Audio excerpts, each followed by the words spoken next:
Ladies and gentlemen, good evening and welcome to the FINO Payments Bank Q3 FY26 earnings conference call hosted by Go India Advisors. As a reminder, all participant lines will be in the listen-only mode, and there will be an opportunity for you to ask questions after the presentation concludes. Should you need assistance during this conference call, please signal an operator by pressing star then zero on your touchtone phone. Please note that this conference is being recorded. I now hand the conference over to Ms. Rashi Khatri from Go India Advisors. Thank you, and over to you, Ms. Khatri. Thank you, Swapnali. Good afternoon, everyone, and welcome to the Q3 and 9M FY26 earnings call of FINO Payments Bank.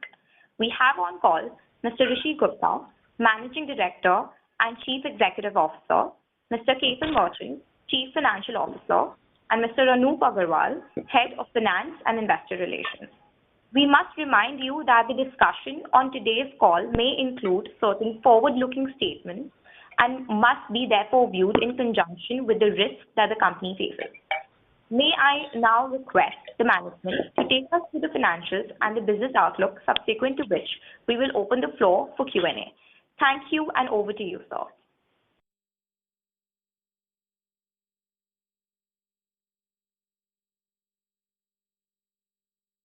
Ladies and gentlemen, the line for the management has been disconnected. Please stay connected while we connect them back.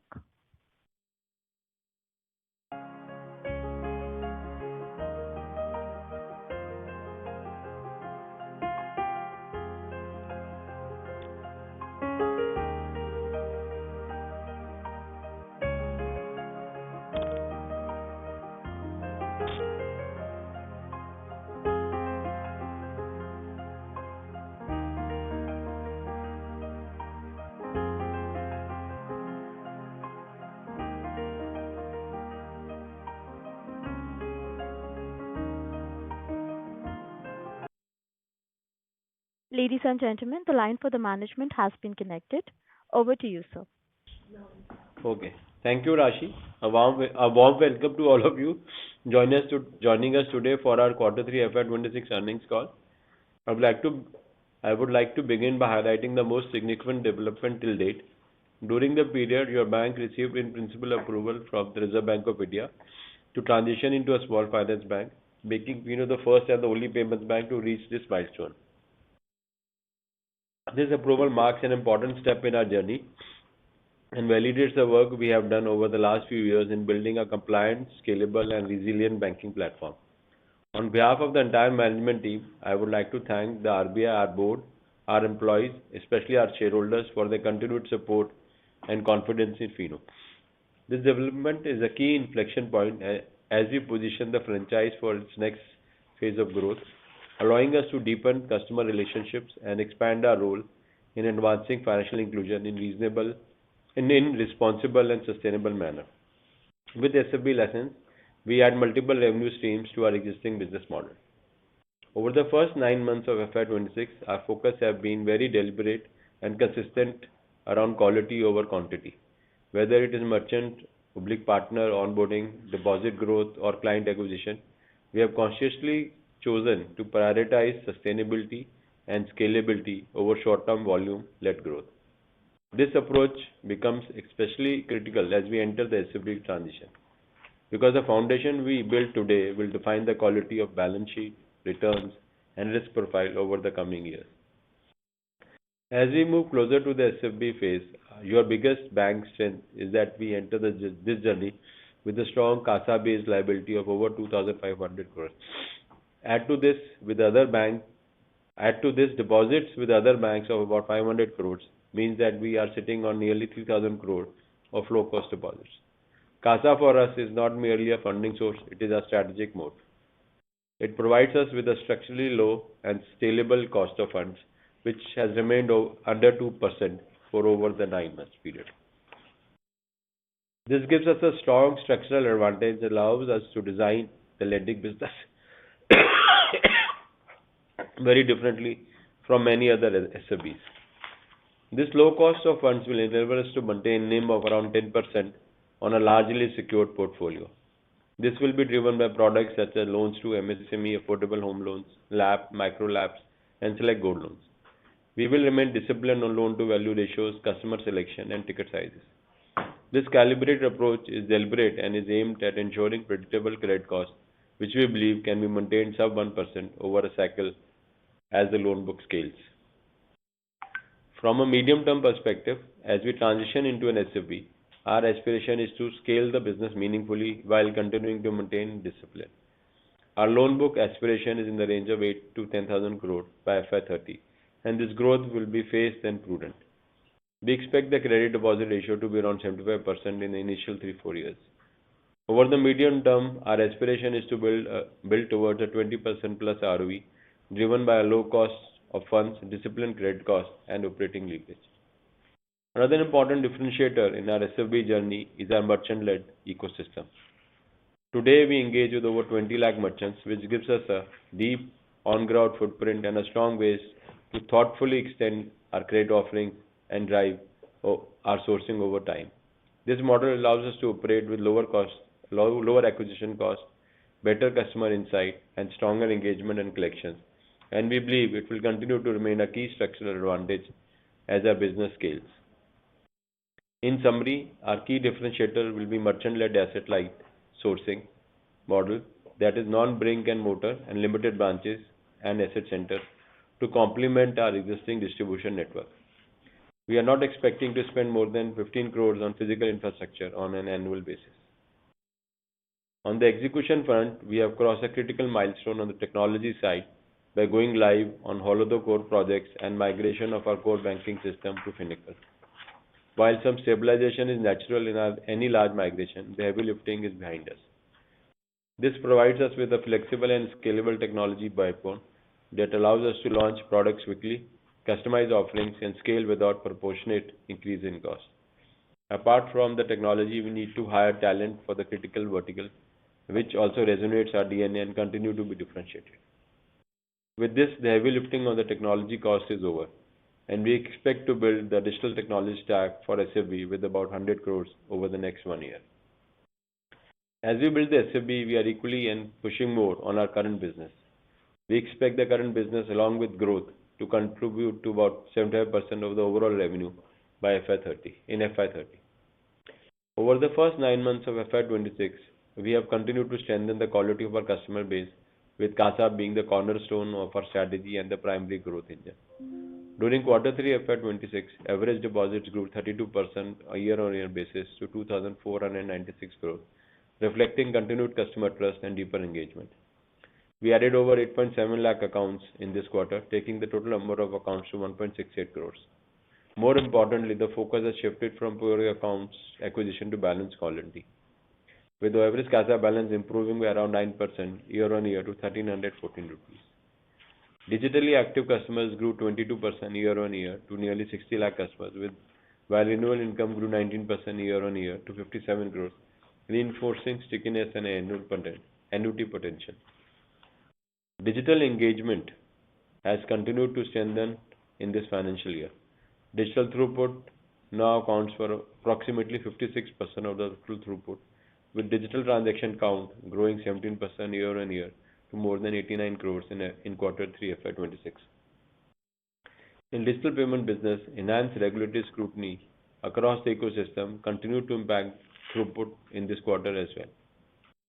However, we are seeing early tailwinds in this business. Accordingly, we are also expanding our business reach through strategic ties with payment aggregators and payment gateway partners, which we believe will support recovery-led growth as the environment normalizes. As on December 25, we had 347 active merchants in this segment compared to 175 in September 25. Coming to cash-led business, CMS segment continues to see moderation in revenue due to pricing competition and structural shifts. Despite the sectoral headwinds, we have seen a 3% quarter-on-quarter growth in the throughput. Traditional business comprising of remittance, AEPS, micro ATM saw a decline in revenue by 40% as the ecosystem moved towards digital channels. These products, though, continue to bring in footfall and remain a hook for our new potential CASA customers. To summarize, quarter FY26 and the first 9 months of the financial have been about discipline, consolidation, and preparation. We are seeing the benefits of strategy reflected in stronger CASA, improving digital engagement, a healthier revenue mix, a resilient margins. As we move forward, our focus remains on building a differentiated, scalable, and sustainable banking franchise that is well prepared for the SFB opportunity ahead. With this, I will now hand over to Ketan to take you through the financial performance in more detail.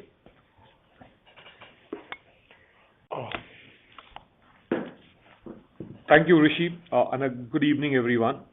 I'll take you through the financial and operating highlights for third quarter and 9 months ended FY26. As Rishi has already outlined, the operating environment during Q3 continued to reflect a broader industry transition, particularly across transaction-led business and digital. Against this backdrop, our focus remained firmly on strengthening the core value drivers of franchise, including customer engagement, disciplined cost management, and readiness for the next phase of bank's evolution. From a financial perspective, this consolidation phase has been about preserving earnings quality, improving the efficiency of operating model, and ensuring the further incremental scale continues to translate into sustainable profitability. During Q3 FY26, total throughput stood at approximately 1.18 lakh crores, while the throughput for 9-month period reached 3.56 lakh crores, reflecting an 8% YOY growth. Within this, CASA and digital activity continued to show healthy momentum. During 9-month FY26, digital throughput increased by approximately 31% YOY, taking the digital share of total throughput to 55%, up materially from the prior year, which was 46%.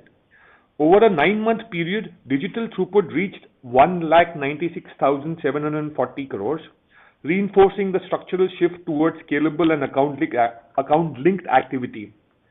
This evolution is also reflected in the revenue mix.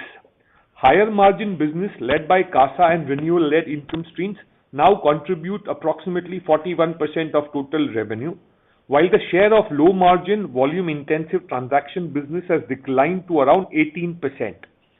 This improvement in mix has translated into meaningful expansion in margins. Importantly, these revenues are supported by recurring engagement, lower incremental servicing cost, and operating leverage rather than pure transaction intensity, resulting in greater sustainability and visibility of cash flows even in a volatile transaction environment. At the same time, legacy transaction segments continue to moderate, broadly in line with industry trends. Overall, the transaction business declined by 12% quarter-on-quarter and 40% YOY for Q3 FY26, reflecting structural shift from cash-based transactions to UPI coupled with lower DBT inflows. CMS throughput remained under pressure due to pricing competition, take rate down to 0.16% as compared to 0.17% in Q2 FY26, although volume increased sequentially by 3% to 18,850 crores.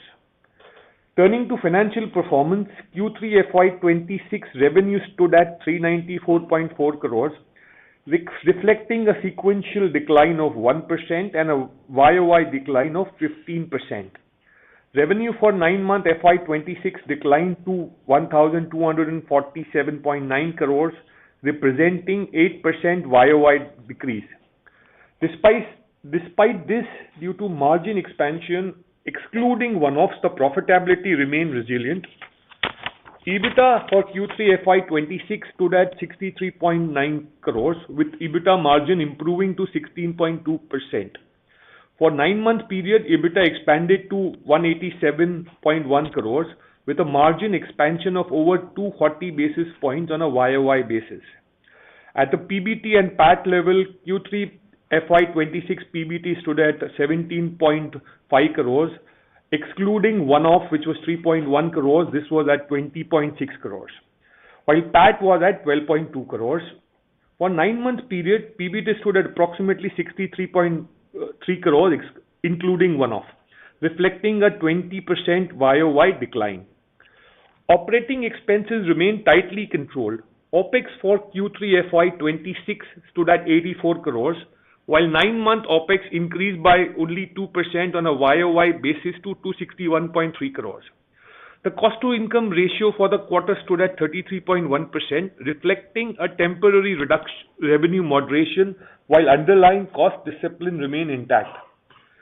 Now, going towards segment very quickly, CASA revenues in Q3 FY26 are at 162.8 crores, reflecting a 17% YOY growth.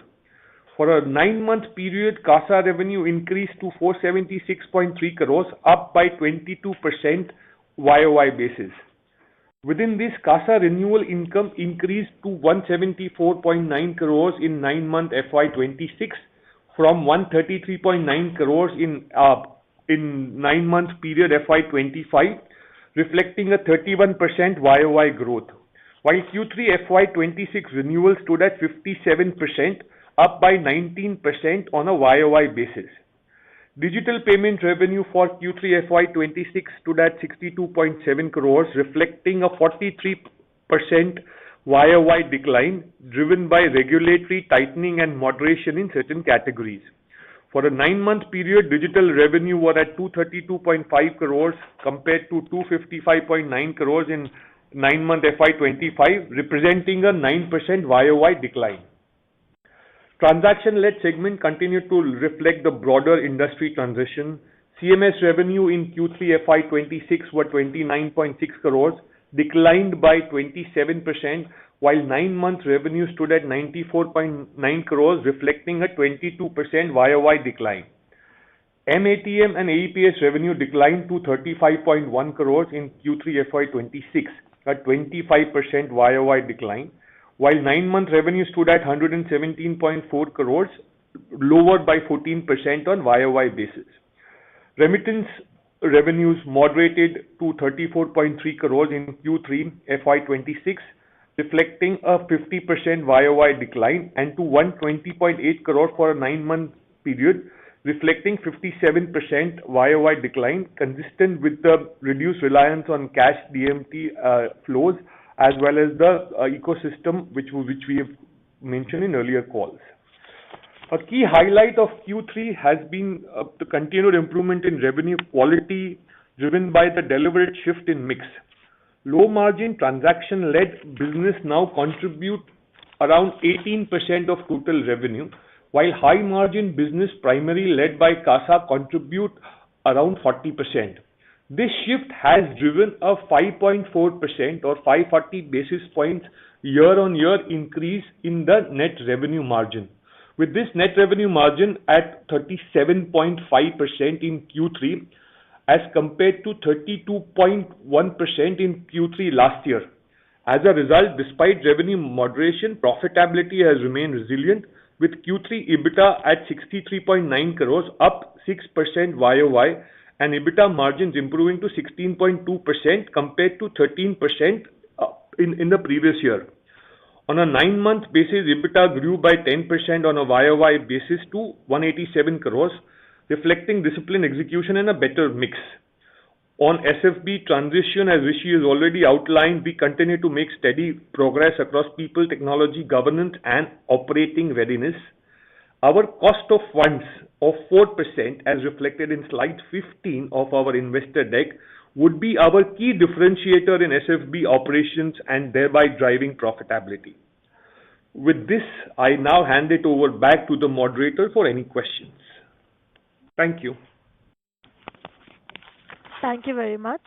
We will now begin the question and answer session. Anyone who wishes to ask a question may press star and one on the touchtone telephone.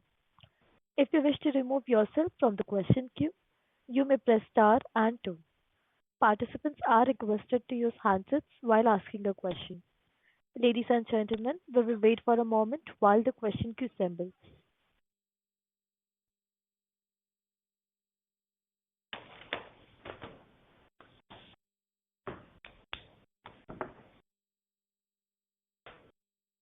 A reminder to all the participants, you may press star and one to ask a question.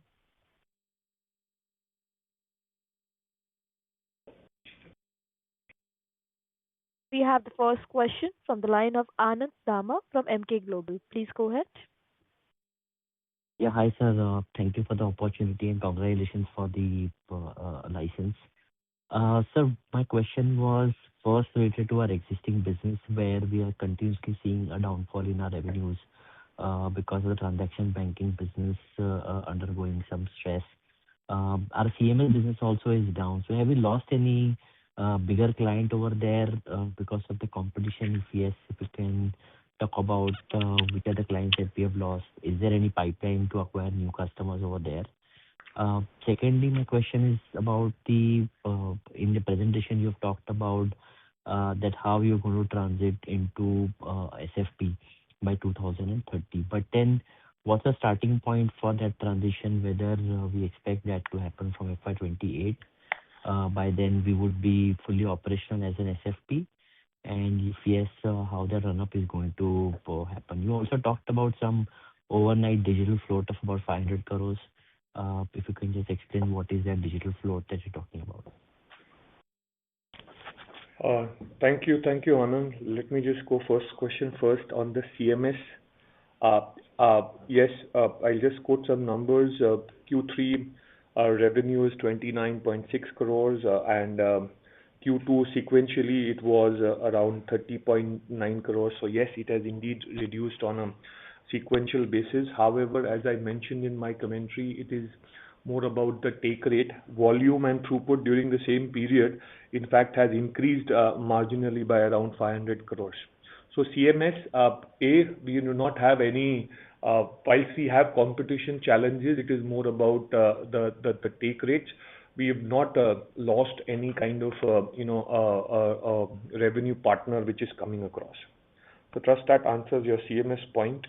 Your second one was regarding the SFB timelines, correct? Yes, yes.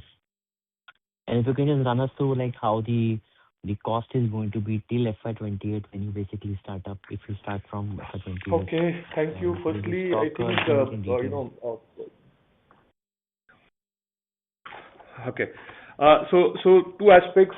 Rishi mentioned it in his commentary as well. We have around 100 odd crores of incremental capex IT investment which would come through.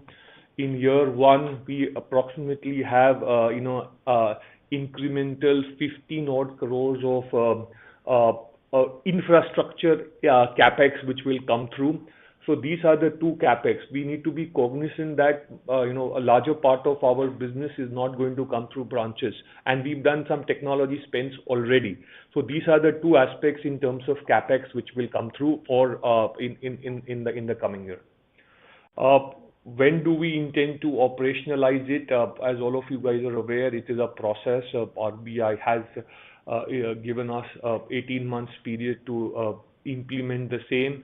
We are working towards this, and somewhere we're looking at the last quarter of this financial year if everything works right in terms of preparation and working with RBI. Sorry, Anand, I did not write your third question. Yeah. So no problem. So I think you said that this year, basically, or FY27 fourth quarter is when you expect the final license to come back? Yeah, in principle license is come. Thereafter, it is a process that we have to make some preparations and then work along with RBI, and this is a time when we plan to operationalize it. Sure. And so FY28 is when you would. So first quarter of FY28 is when you would want to start a full-fledged SFP where you start lending business, right? Is that a correct understanding? Yeah, that's correct. Okay. And before that, you will have to offload your BC business as well, or like you can continue for a while, you can get an extension? Yes, that is the plan. Okay, sure. And if you can just run us through like how the FY28 would look like in terms of SFP business, in terms of operational cost, or bulk of the capex related cost and depreciation or people onboarding will be largely done in FY27 itself. So FY28 we have more of lending business coming through and the operational costs come down. If you can just take us through FY27 and FY28, how it should look like. No, so Anand, what we have essentially done, if you go to our SFB specific slides, we have put how do we expect to grow our lending business and vis-a-vis liabilities as well. Where do we intend to grow? how are we turning, and I've also mentioned out what kind of an preparation which we are doing. As at the current stage, we're not putting across an FY28 numbers, but that is something which we'll work through as well. However, our outline of our assets, liabilities, customer acquisition, and more importantly, the cost of funds, all have been, articulated in the investor deck. Sure. But then, so Sorry fine. to interrupt If in you can just between, talk about Anand. FY27, how will that Sorry look to like? interrupt, Anand. I would request you to kindly read. There are participants waiting for their turn. Sure, sure. Thank you. We have the next question from the line of Majid Ahmed from Pinpoint X Capital. Please go ahead. I'm audible, sir? Uh, Yes, you are. Yes, sir. Thank you for the opportunity. Sir, my first question is, you are entering the SFB space with 100% CASA funded balance sheet. Unlike most SFBs that had to build a CASA post-conversion, how does this structurally change your approach to loan pricing, risk appetite, and growth sequencing compared to traditional SFBs?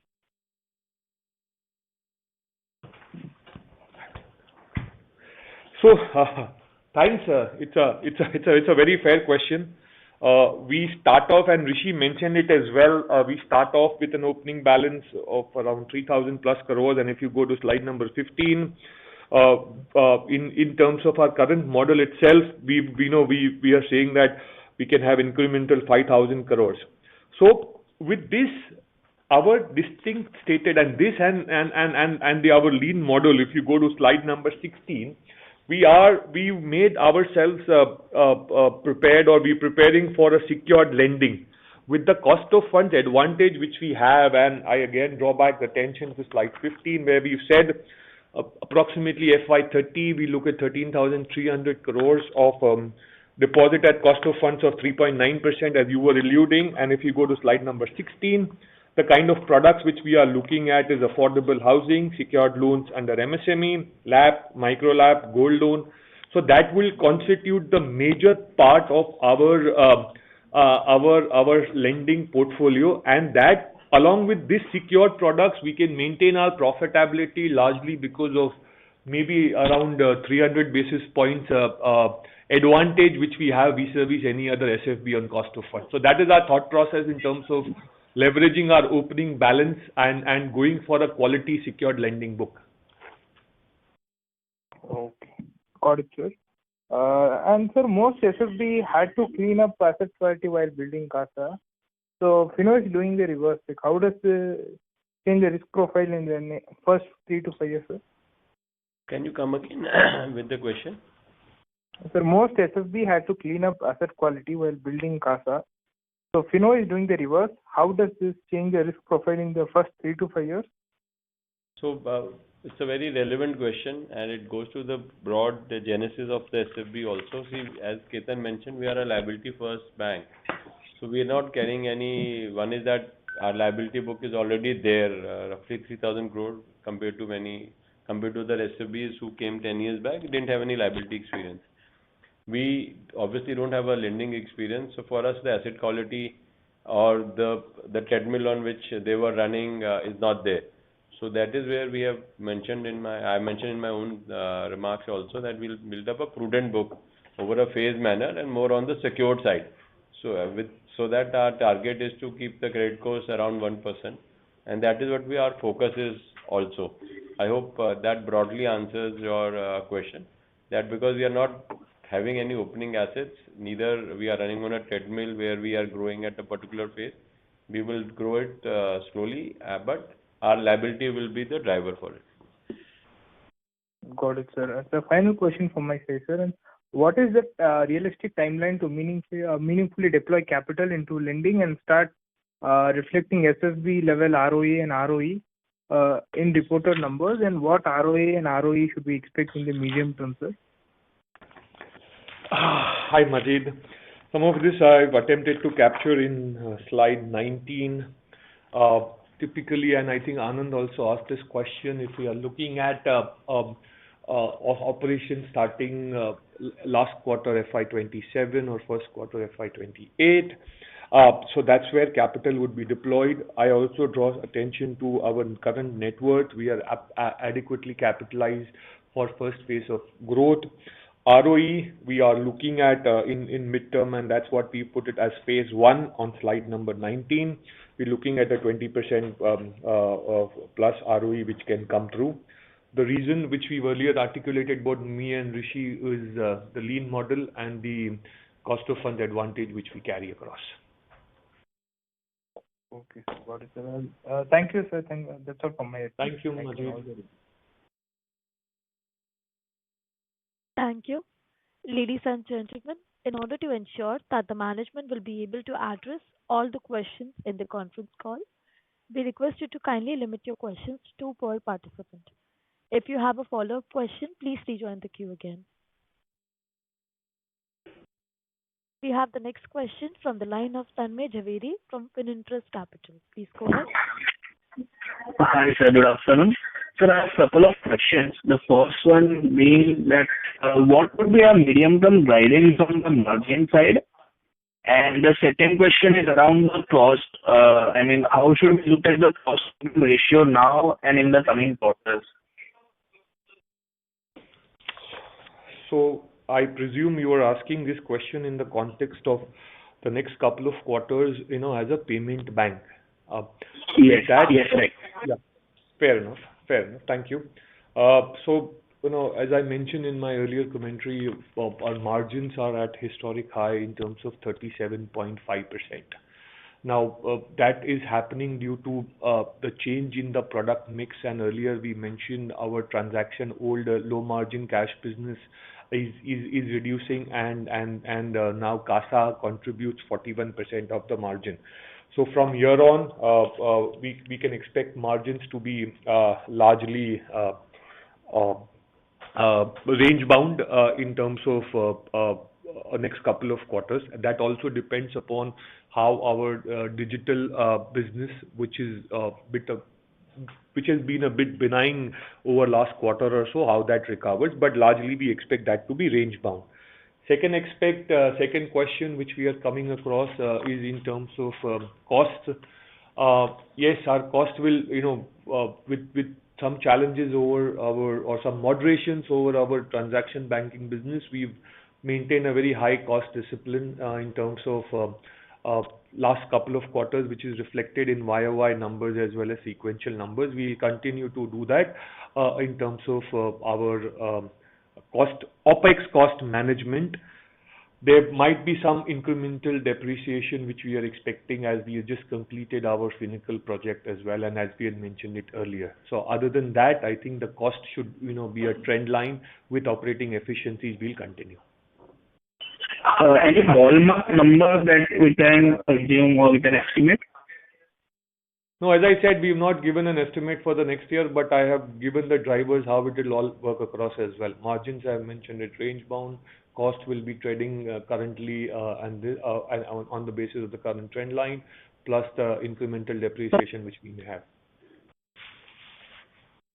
Okay. And sir, just one last question if I can squeeze in. If you could just give a breakup on how do we see our loan book shaping in terms of our product mix or sourcing channels and year-wise build-up? I think, again, if I go back, whilst we have put the products which we are going across, as Rishi mentioned, we are a liability-first bank, which we want to, put across there. We've had some more details coming across how much would be low-cost liabilities at 1.7%, which is more than 60% of our portfolio.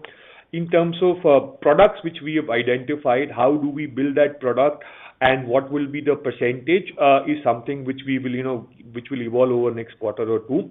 However, the point to emphasize, which we are very clear, is we are not going to go rampage. We are going to take a very phased and a cautious approach in building our affordable housing, secured loan, MSME, LAP, micro LAP, gold loan, and in certain cases, personal loan. Yeah, that's helpful. Thank you so much for wishing you all the best. Thank you very much. Thank you. We have the next question from the line of Dhruv Shah from Ambika Pen Capital. Please go ahead. Yeah, hi team. First of all, congratulations on getting in principle approval for small finance bank. Rishi, my question pertains to your digital. Should we see 62 crores as your base now and hopefully for Bro, next? you need to be slightly louder, Can you unfortunately. hear me now? Now it is Now better. it is better. Yeah, first of all, congratulations on getting the approval. It was hard fought. My first question is pertaining to your digital revenue. When do we start seeing growth here? Because this year we have seen sharp degrowth. But can we now see, because your UPI contribution has also come down from the highs of 1.62% to now 1.41%. When do you see this stabilizing and growing? So both of them are related in a way, because the digital payment business from a high of 11,000 crores per quarter to 4,500 crores per quarter has resulted in the degrowth of that UPI share also. See, let me just try to explain. You see, there is no challenge as far as the growth is concerned. We have the railroads, we have the partners, there are enough and more merchants which are there in the market, enough and more use cases are also building up on the UPI side. Last year, because of the real money gaming ban, there was some drop which happened on account of some merchants as such, but our volume was not very high. So, but more importantly, what is happening is that the increased scrutiny which we have to do from LEA point of view, the regulator point of view, is affecting the onboarding of merchants. One is that it slows down the onboarding. Secondly, the merchant themselves, the number of merchants which we can onboard also comes down because we have to check now multiple things before we onboard. So in the last 1 year, there has been a big transition in terms of the entire regulation, monitoring, onboarding for merchants for digital payments. And you can understand there is so much of focus from the PMO, the Ministry of Home Affairs, the LEAs, the regulator on the cyber digital frauds which are happening. So that is where we have been, and not only we, largely every bank has slowed down this business just to have a better check and control in terms of the onboarding and the monitoring of transactions. So we believe that this kind of, while we were expecting that this number would be better from September, if you see, I mentioned also the number of merchants have gone up. We should continue to see growth on this business. But a large part of it depends on the directions which we get from the LEAs, the I4C and the regulator. So while business opportunity is there, and from a technology and other points, we are all geared up to do double, triple the numbers which we have done in this quarter. But because of the heightened scrutiny which is there and the direction which we have from the regulator, we have kept it benign on this as of now. We'll have to see how the environment changes, and accordingly we'll have to take a call on it. So it's more of a cautious approach which we mentioned. But to counter this, what we have also started to do, there have been recent guidelines which have come from RBI as recent as in November 25, which talks about onboarding of PAPG platforms. So as I mentioned also, we are now pushing more on PAPG platforms or PAPG companies, but the revenue margins in that is very low compared to a program manager kind of a platform. So it's a calibrated approach, which Ketan also mentioned. Right. Thank you for this answer. Rishi, just next question. On the higher base of your CASA till 2030, I'm assuming you have projected a 30% CAGR of CASA growth. Do you think it's possible at 1.7%? Because then now all the banks are also coming down. I understand that you have a unique proposition, but then on a higher base, growing at 30% CASA, because your whole thesis of low funding depends on your CASA growth of 30%, right? It's a very valid question. In fact, we debated quite a bit internally on this point. See, what the kind of customers which continue to get on a payments bank are largely transactional people who open bank accounts with us for transaction purposes. So they are nearly not looking at what is the rate of interest they are getting on a savings bank account. So they keep about 2,000, 3,000, 4,000 rupees of deposit. People who have higher deposits definitely look at a higher rate of interest. So the model in which we are building it, up to 1 lakh of rupees, we will keep the same rate of interest which is there currently. Above 1 lakh of rupees, which means we move up from this customer segment to a higher customer segment, which may not be running into lakhs, like we add about 30 to 35 lakh customers a year, will be not of that level, will be of much lower level, will be people who will give more than 1 lakh rupees of balance. So the moment they give more than 1 lakh, I can offer them a FD kind of a saving bank account. So I don't need to change my current less than 1 lakh rupees rate of interest. I hope it kinds of explains the strategy which we are working on. Right. And Is it clear or is it? yeah, I understood. I understood. Basically, our average deposit per customer has to go up going forward. That's the main So takeaway, right? if you look at the build-up also in the slide number 15, Correct. the first 7,300 crores comes from the payments bank current ecosystem or around that. The balance comes at 6.6%. So the 6.6% is a mix of deposits of more than 1 lakh rupees, FDs, some wholesale deposits, all of that put together. And Rishi, on the lending front, you mentioned that 90% you want to grow secured, but we have done some pilots. But what's the feedback on those pilots? And can you just elaborate by FY28, the first year? How do you want to ramp it up to 10,000 by FY 2030? See, we have done pilots, so 2-3 things which we are working on. One is our gold loan numbers. So total numbers is roughly about 350. No, 350 crores. 350 crores. So we did about 350 crores of disbursements in Q3, which is our highest disbursement on referral product till date, of which I would say 95% or so would be gold loan.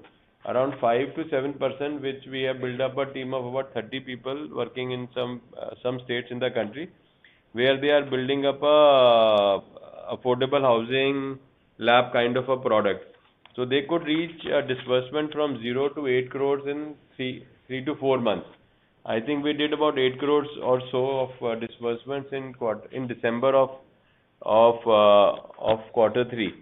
So both the pilots, I would say, both on the gold loan, which has been there, where we have reached 350 crores. I think it's going very well. So on an average, you can say affordable housing lab employee is able to generate 30 lakh rupees of new leads, which is converted into disbursements per month, which to my understanding is a healthy growth as such. Fair enough, Rishi. Great. Thank you so much, and all the best. Thank you. Thank you. We have the next question from the line of Franklin Morris from Reliance General Insurance. Please go ahead. Yeah, thanks for taking my question. So currently we have a subscription-based CASA model. So will we continue to have that model post the SFB as well? Yeah, absolutely. Nothing changes. Okay. And in terms of the LCR estimate, so basically, there is a higher runoff rate for CASA account vis-a-vis a term deposit, and also the fact that if it is digitally acquired, there is a higher runoff. So LCR to that extent, tends to come lower. So considering the fact that we will have a high proportion of both these in our overall, liability mix, what is the kind of LCR that we have pegged in our estimate?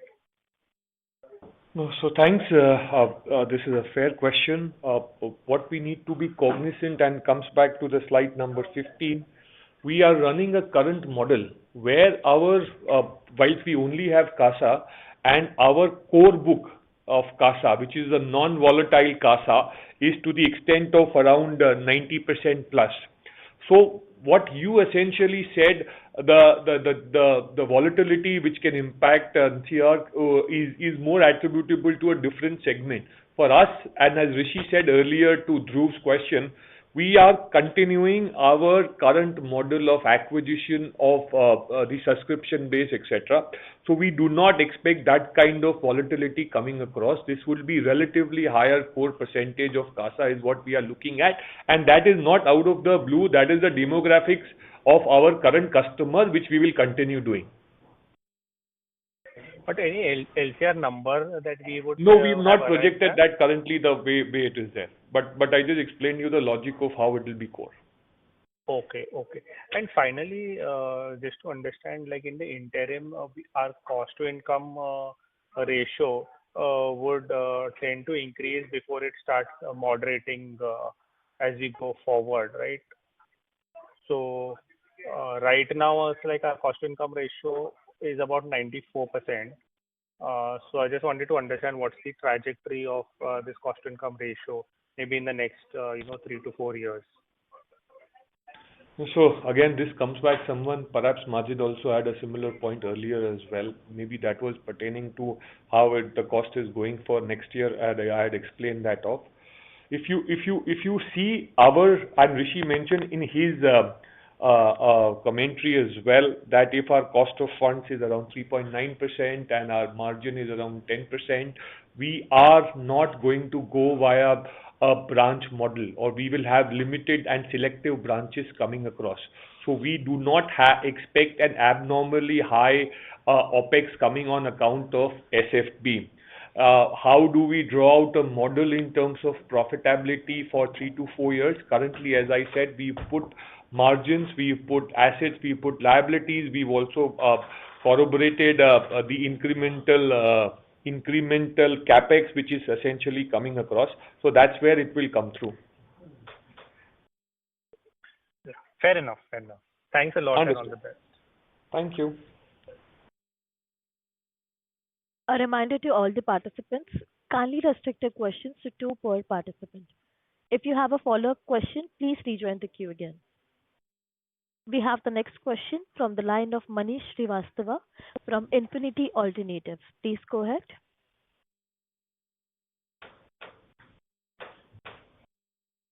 Hello. Hi, Manish. Yes, Manish. Hello. Hi. Am I audible?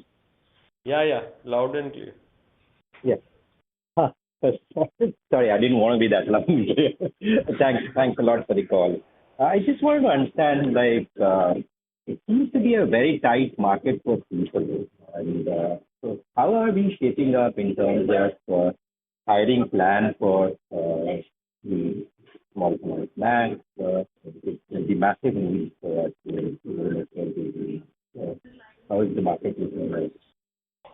Manish, earlier you were extra loud and clear, and now you are But not we understood clear. your question. You're basically asking in terms of how is the hiring going on. And fortunately for us, that we are sitting in Mumbai, which is the financial hub of the country, where most of the banks, NBFCs, fintechs are there.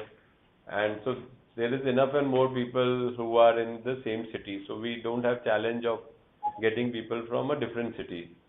Secondly, because we are building up this business from ground zero on the asset side, there are a lot of interest which we are getting from relatively experienced people who want to be part of this journey of building up a bank, where they see that overall contribution from their side will be enormously much bigger and very different to look at it. So right now, the key roles which we are looking at, most of them we have already done multiple interviews. There is already a short list of employees which is there. So over the next 1 to 2 months, we plan to close the top level of hiring, and then the hiring will actually go down as they keep on joining. So the challenge on hiring, I don't see there is much on that side. Obviously, we have to build up a cohesive team where the culture of the DNA of the company is maintained and grow with the new people. So that part we are also working parallelly. So from a project implementation point of view, I think a lot of work has started to happen, and we see that momentum getting built over the next 60 days as we go into the journey. Fantastic. Thanks a lot, Rishi and Ketan, and best wishes for everything. Thank you, Manish. A reminder to all the participants, due to time constraint, we will restrict to one question per participant. We have the next question from the line of Harsh, an individual investor. Please go ahead. Oh, hello. Am I audible? Yes, please. Yeah. So I just wanted to understand. So you mentioned majority of our lending will also happen through our merchants, right? I just wanted to understand how that model shapes up. Like, how do you plan to implement checks and balances when you're lending through merchants? So, great question. It will require a lot of time for me to explain, but I will just give you a high-level thing. Probably we can meet and then we can discuss this in detail. So largely what will happen is that we have a large merchant ecosystem across the country. These are merchants who are sitting in those local shopping areas and local plazas which are there in any semi-urban, rural or metros or around the towns which are there. These are people who are well connected in the ecosystem, and these are people who are aware of what is the economic activity happening around them in that geography. So they will be able to generate leads for us. Once the lead will come, the lead will go through, and we are also, as I mentioned in my last call, we are also using a lot of AI.